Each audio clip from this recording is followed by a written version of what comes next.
Tonight we have Alice Yuan Zhang, who joins us, a media artist who joins us from Los Angeles.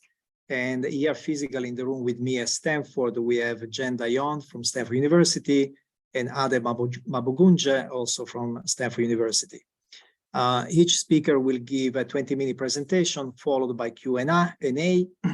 And so I will introduce each one separately. My introductions are notoriously very brief. Jennifer has done this 3 or 4 times, so she will not be shocked by my very brief bios introductions. But if you go to lasertalks.com, you find a link to their web pages and extensive bios. Brief introduction to Ade Mabogunje.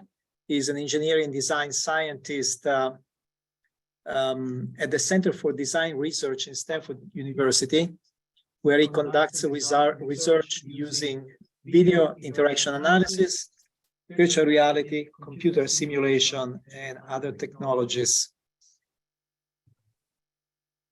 Good evening. Before I begin, I'd like to have you indulge me. Can you all please stand up? We're going to play a very brief game. It's a game from improv called the air ball. So imagine you have a ball in your hand and you can make it that size, okay? And then at the count of 3, I'm going to have you throw the ball forward with any sound. So I could say, okay? But you make any sound. Are you ready? Now I'll count 3. 1, 2, 3. Okay, thank you very much. Please sit down. That exercise I did because in my research on innovation, one of the things that I do in measuring innovation is I found that, in fact, one of the ways we innovate is to create new language. So if you ask, for example, in 1960, what's a mouse? It was a rodent.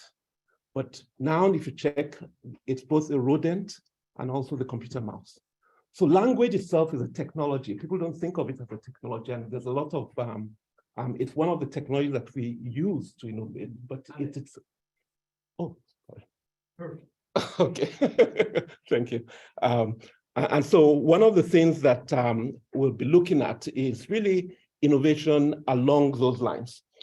Another point I'm going to make, which I hope to emphasize it, is that a lot of our inventors and scientists in the past have been really mainly male. Thomas Edison, Steve Jobs. Okay, I have a fundamental belief, and I could be wrong, but I'll tell you what the belief is. I think that now the number of Steve Jobs in the world or Thomas Edison is very small. So let's say 0.001%. It's small. 0, add a few more. However, I think that for every one of those, we may have 5 women who could be that. Okay, that we have none, it's okay. But I'm thinking that we may have a higher number of women who could have been innovators, and that percentage is higher. So just there's a differential there. Now we tend to have more like 0, but there's a differential. So have that at the back of your mind as you listen to my to this presentation. The presentation will be in 2 parts.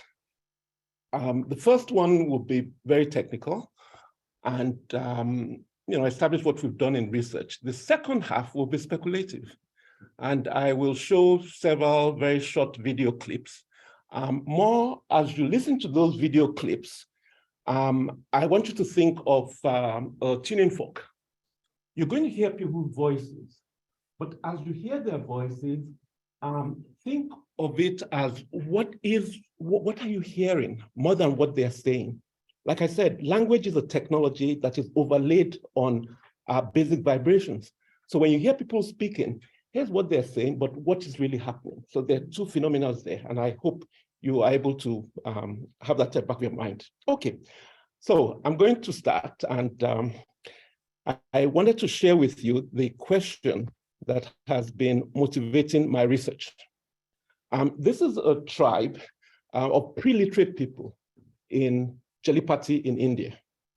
I visited them several years ago, and these are a group of engineers at NASA. And the question I've been posing that has driven my research, is it possible for a rural pre-literate community to transform from a state of poverty to a state of prosperity in zero time?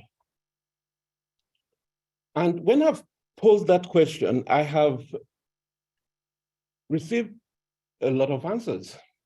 Some people say, well, the Western institutions that have taken about 400 years to build. So that's a difficult thing. Others says, well, maybe they don't want to innovate. So what do I have to try to say, can they innovate?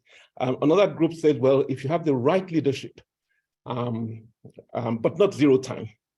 Another group would say, well, the problem of climate change is more important. And another group said, okay, this is not a problem for engineers, it's for economists. And those are all very, very valid answers. I think I take all of them as potential solutions. I mean, they're saying something. And so that's the key thing. But it's a complex and vexing problem. Complex in the sense that that is what the structure of the problem is. Vexing because it's affective, it's annoying. What can we do?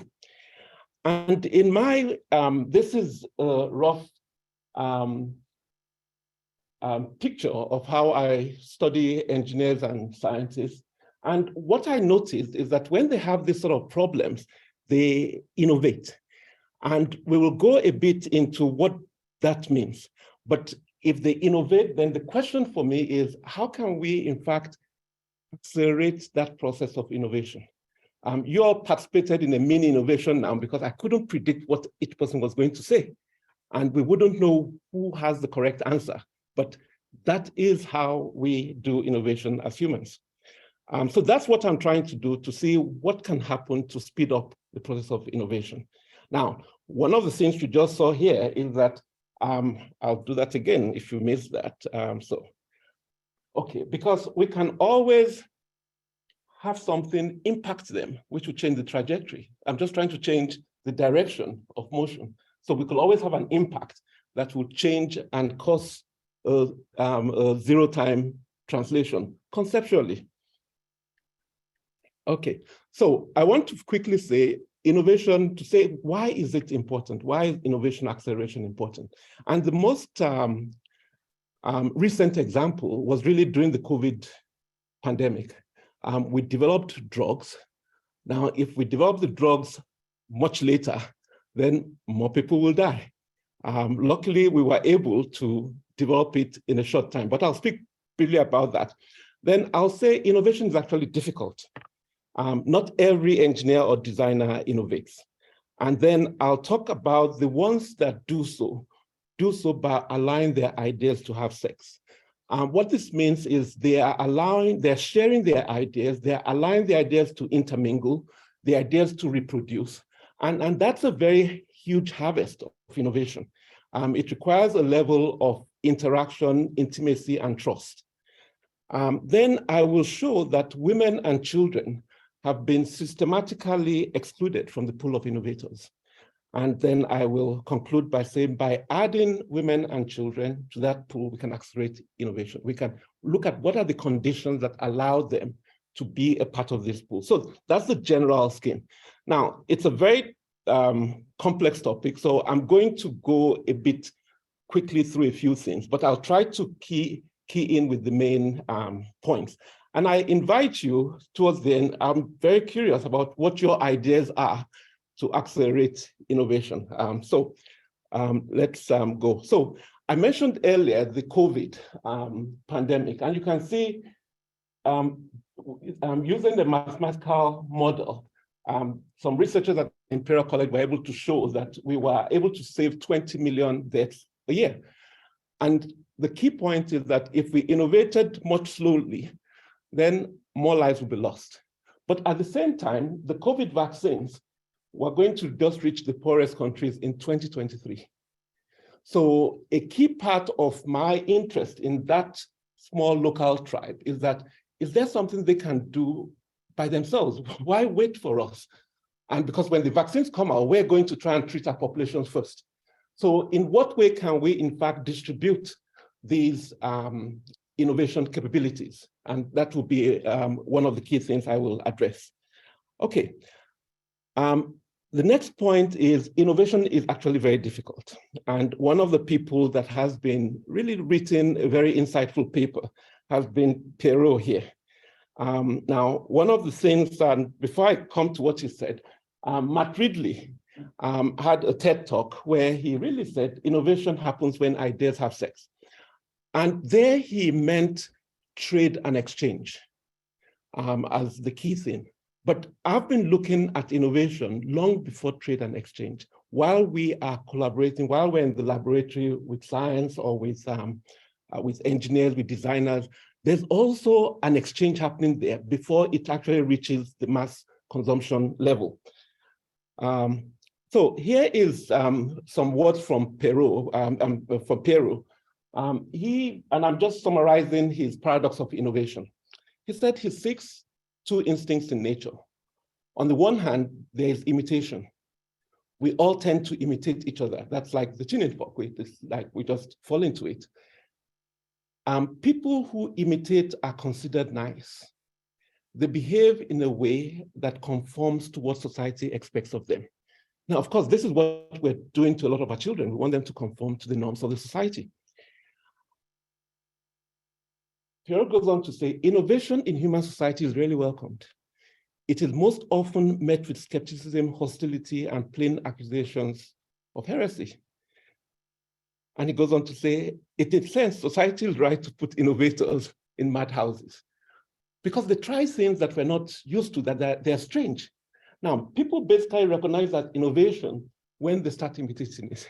We've made sure it's worked. Okay, so a lot of innovation we've seen, you can imagine the number of people who have failed, the number of people who have died in that process. So society tends to, even though we all say we want innovation, the established order does not quite want innovation because what does it do? It breaks the law. It changes social norms. It disrupts the market. It shifts, real estate and infrastructure. Like if you hoped your house would be rented by a lot of young people and they decide to move out, which is one of the things that happened in Texas, Austin, that a lot of people were migrating to Silicon Valley and they decided, well, let's do some innovation hub here so that the youth don't go off. So innovation is disruptive and the established order will try to do things to avoid it. So even though there's very little motivation for ideas to have sex, you can see that even though it's a nice word, but we actually have hierarchies in place and different levels to actually make sure it doesn't happen as often as we want. Okay, so I just wanted to make that point. Innovation is good, we need it, but we're afraid of it. And we do everything to kind of not really make it happen. So the next thing I want to talk about is really what do engineers do? This is a bit of a read. It's from the work of Herbert Simon, but it's quite informative and I'll try to paraphrase it here. He said, as human beings, we did not invent the sun, the moon, or the stars, but every other thing we've designed. We've designed products, we designed ventures, we designed religion, we designed constitution, we designed an experimental method, that we have been designing the things we've done. And he made this point that, well, engineering has been the traditional field where we've done all the design, but same as medicine, when a doctor feels your temperature, he's trying to say, okay, what's going on? And he's going to design a therapy to help you. He's doing design.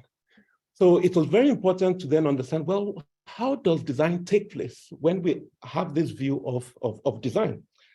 So that's how we have been studying it. And I thought I'll show you a picture of a design company. This is IDEO in Palo Alto, just for those people who may not have had the experience of a design company. So I'll play it. Morning, day one, Are you here? and these people have a deadline to meet. So welcome to the kickoff of the shopping cart project. This is Palo Alto, California, in the heart of Silicon Valley, and these are designers at IDEO, probably the most influential product development firm in the world.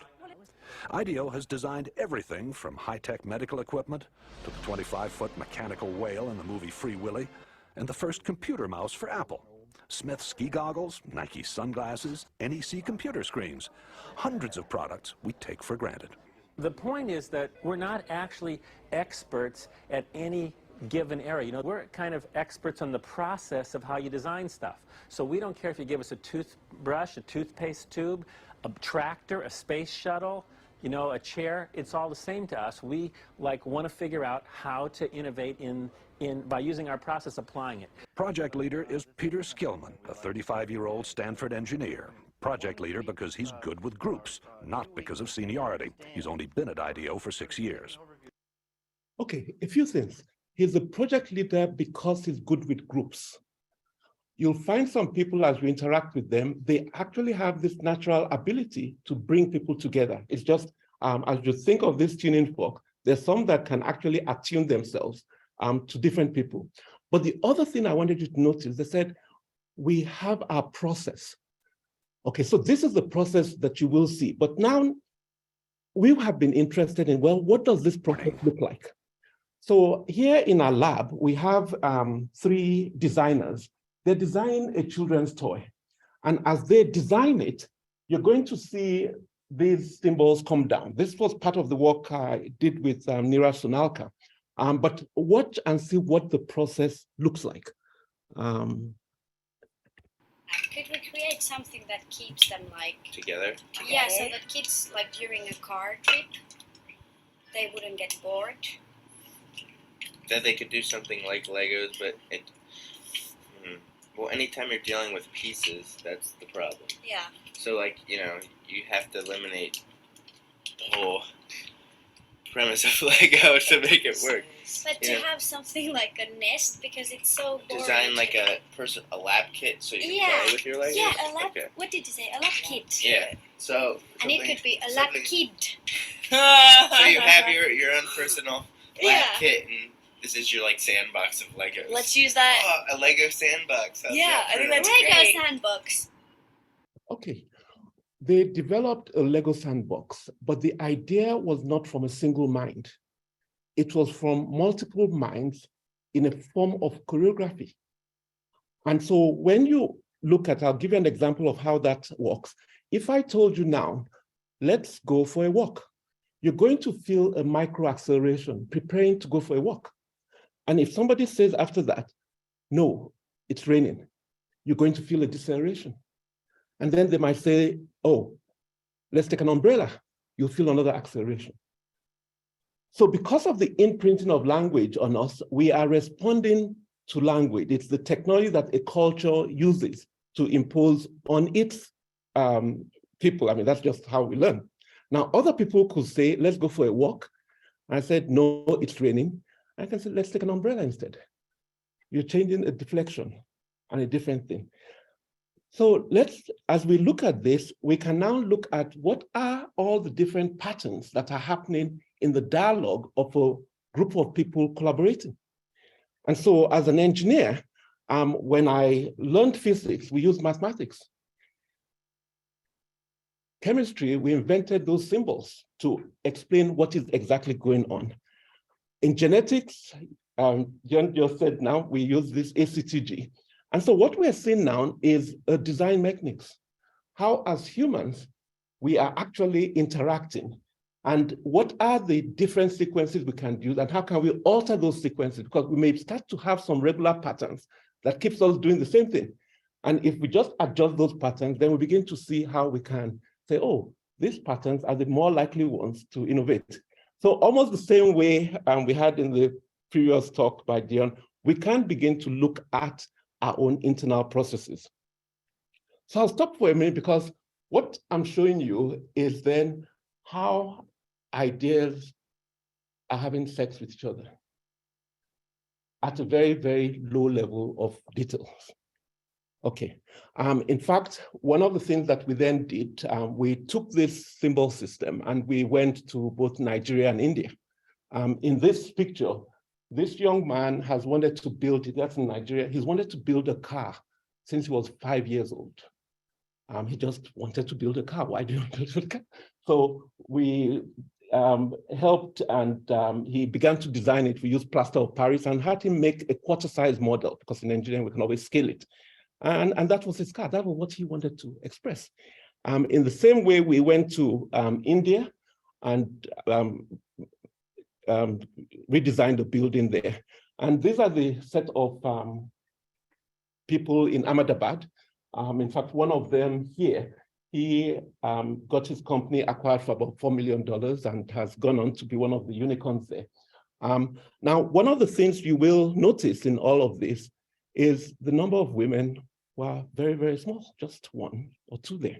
And so that had been quite problematic for me because, like I said at the beginning, if we need to accelerate, we cannot do so without involving women. And so when I came back from that, I said, okay, what are the ways by which, what are the forces, and we think about it, what are the forces limiting women?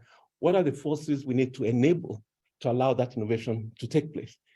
Because in order to accelerate it, and with climate change and all, we're going too slowly if we're just going to use the men.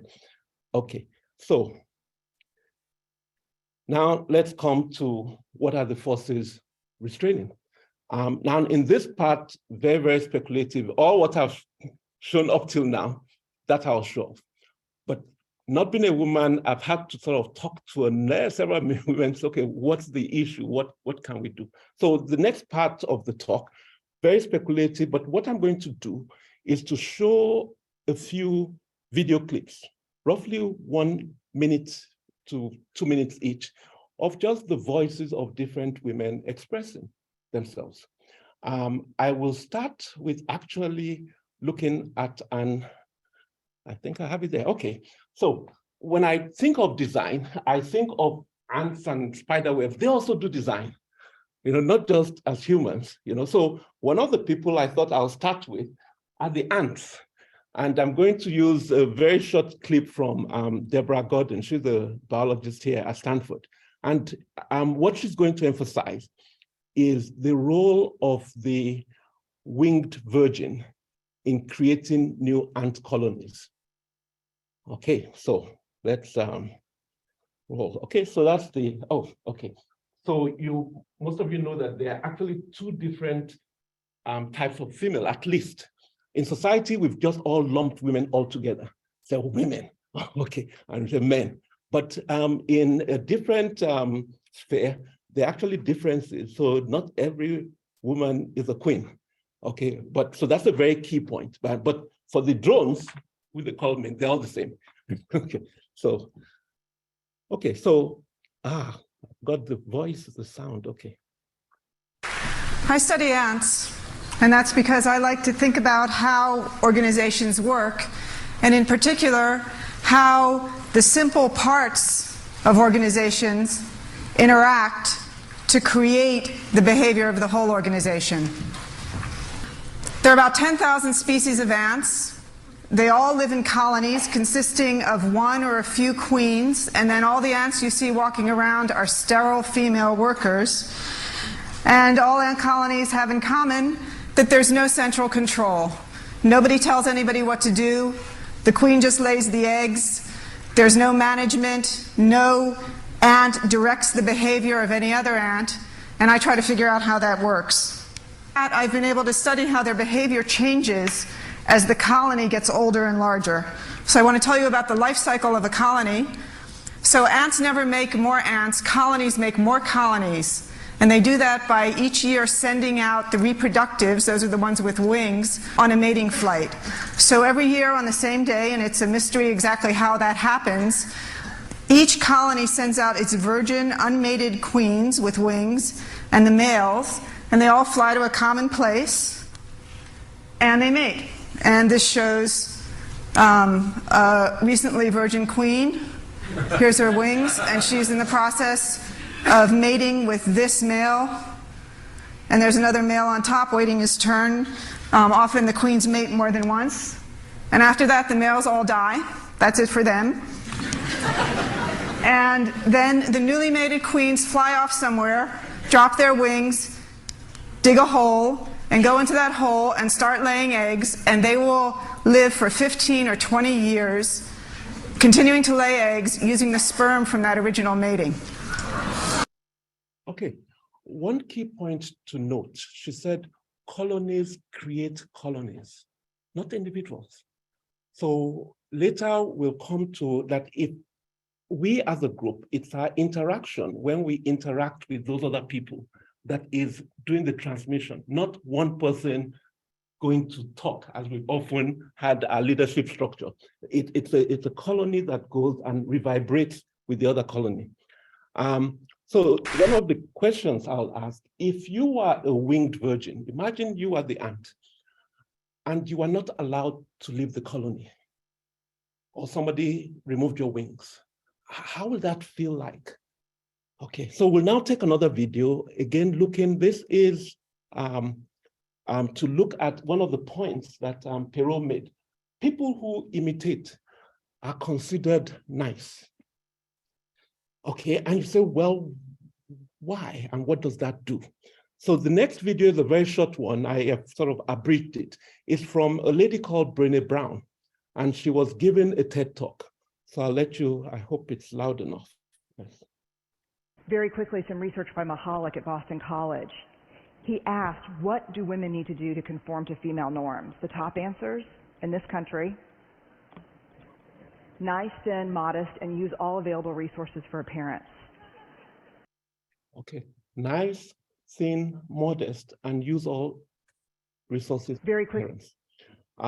So when Perrault says people who imitate are considered nice, a woman that doesn't want to be nice, I just don't feel like being nice, it's sanctioned by the culture. And in order to innovate, where you have to actually deviate from the norm, there is more limitations on women from that. But then we also heard him say, use all available resources for appearance. Where did that come from? So now imagine you're a woman just before the Industrial Revolution. And this video will give you a bit of, okay, so. De 1870 à 1914, le Royaume-Uni et la France, qui sont les deux principaux empires coloniaux, possèdent tellement de choses dans le reste du monde, et ça leur rapporte tellement de profits, d'intérêts, de dividendes, de loyers, qu'ils peuvent se permettre de continuer d'investir et donc de devenir les propriétaires d'autres parties du monde. Donc le reste du monde travaille pour eux.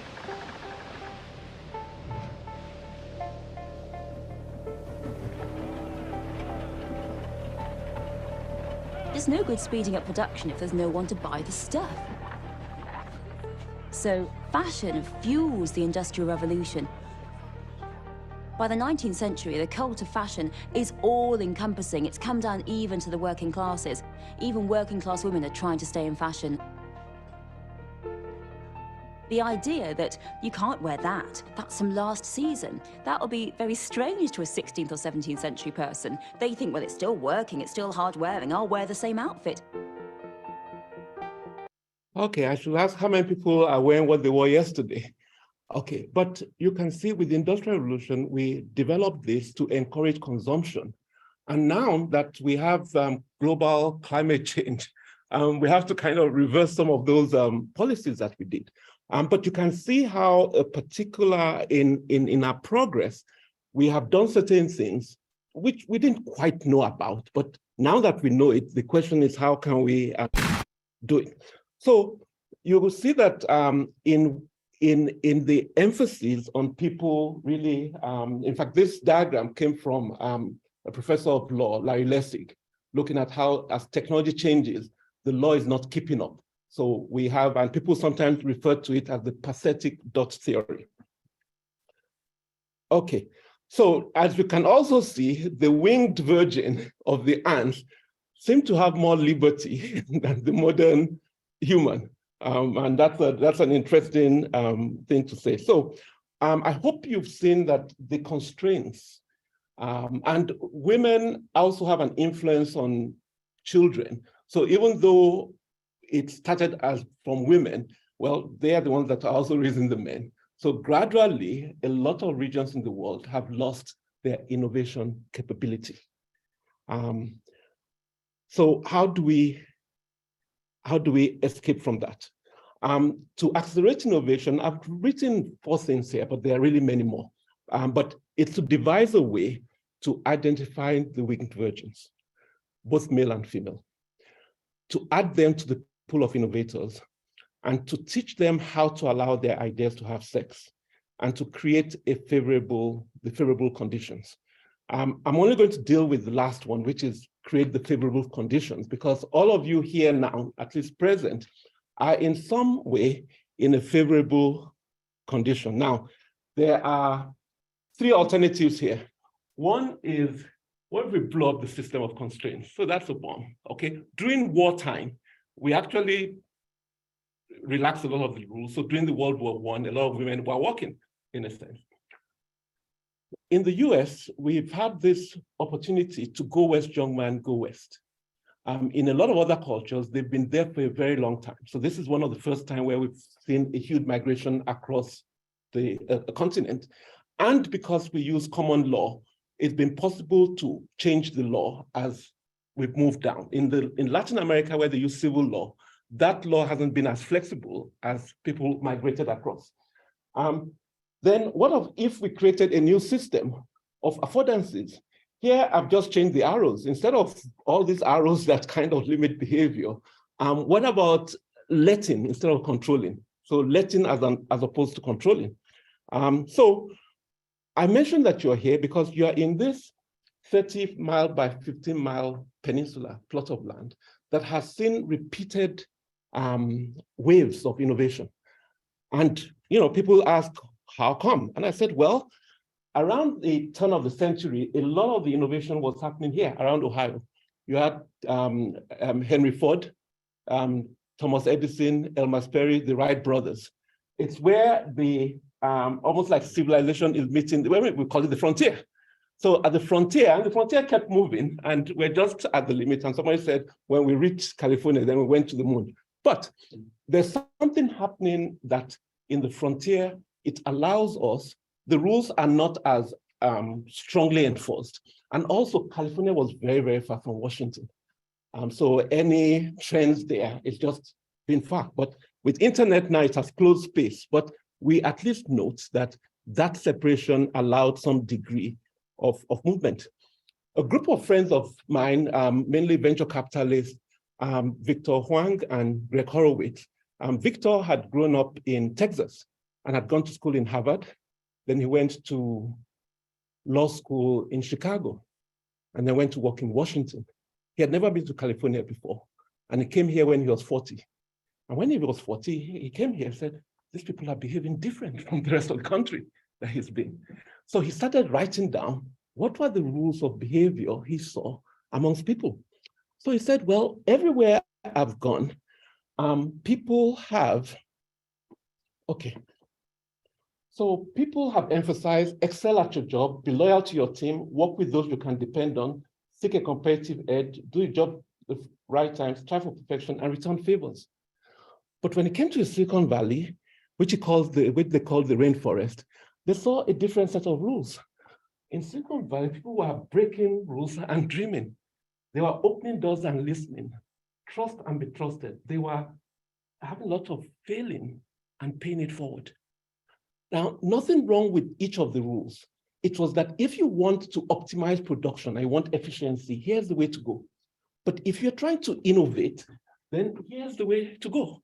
And this was very, very remarkable because a lot of people have visited the Silicon Valley and they say, okay, have a university and have an industrial park. Well, if you do that, nothing's going to happen because the belief and the ways of operating of people, the way they're interacting, if you don't change that, just having an industrial park and having a university is not going to make anything change.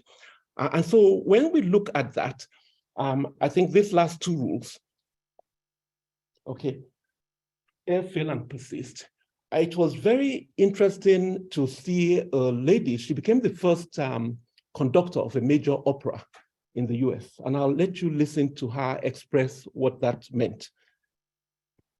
It's going to be the last video. I hope it's loud enough. Let's see. 16 years later, since the announcement of my appointment, I remained the only woman to head a major American orchestra. So clearly, this was a battle that needed to be fought. I'm happy I was the one that could fight it, and I'm happy no one else will have to fight that horrible fight. In 2002, I started the Taki Conducting Fellowship, and it's been one of the great joys of my life. Especially for women, young women, we need to have the opportunity to fail, and fail massively and brilliantly, and really totally. The problem is that if you only give them one opportunity, you can't fail. So you start to try to be safe because there's too much at risk. So part of this fellowship that I created is really to try to create lots of opportunities to fail and try things. Okay, create opportunities to fail. But if you look at the adjective to use, to fail massively, you see, because whenever we're feeling like being, you could say you have one chance to fail. I'm not going to do anything. But how do you create an environment? And like I mentioned, one of the things that happened in California was that it's far from Washington. Also here, it has people from really different places. So the norms are diluted and you can reinvent yourself. And if you fail, nobody will know. I mean, back home. So we were able to then create an environment, I mean, basically an organic environment in California that allowed that. Now, these sort of environments, now that at least we now know, there are things that we can design. Like I told you, we designed this, we didn't build the sun, but our social structures, we basically designed them. As I prepared for this talk, I said the winged virgin has more liberty than the modern man or woman, except if they went west to California, because everywhere in the world, they've been actually living in place and the structures are there. At the beginning, it was, is it possible for a rural pre-literate community to transform themselves from a state of poverty to prosperity in 0 time? And a lot of people say, what's this 0 time? And I said, well, what about, let's ask another question. You see, what if these people were actually free? And we're the ones that are in captivity. Is it possible to design a system where we can go from captivity to liberty in 0 time? And we saw that a little during the COVID. 5 years ago, most of us wouldn't believe we can shut down an economy at all. During COVID, we shut down the economy. Not in 0 time, okay, 3 months, and there were people who resisted. But a lot of people actually, well, not everybody, but some felt freer than they've never felt before. That there was something about life that they were able to taste. And several of them are not returning to work again. So for me as an engineer, having these 2 possibilities, it's not okay that, hey, we could go either way. How do we design something that begins to allow us to address the climate change? You know, and that's a very key part that has been that how do we want to accelerate innovation in either way? And so I'll say that by adding women, we'll be able to really get new ideas, new that we've never thought of. And we have to create those conditions for them to fail. We have to find out ways of identifying the winged virgins.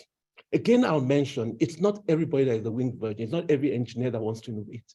But those that want to try something new, if we can find a place for them, then I think we can accelerate the rate of innovation. And based on COVID, I'll say in near 0 time. Thank you very much.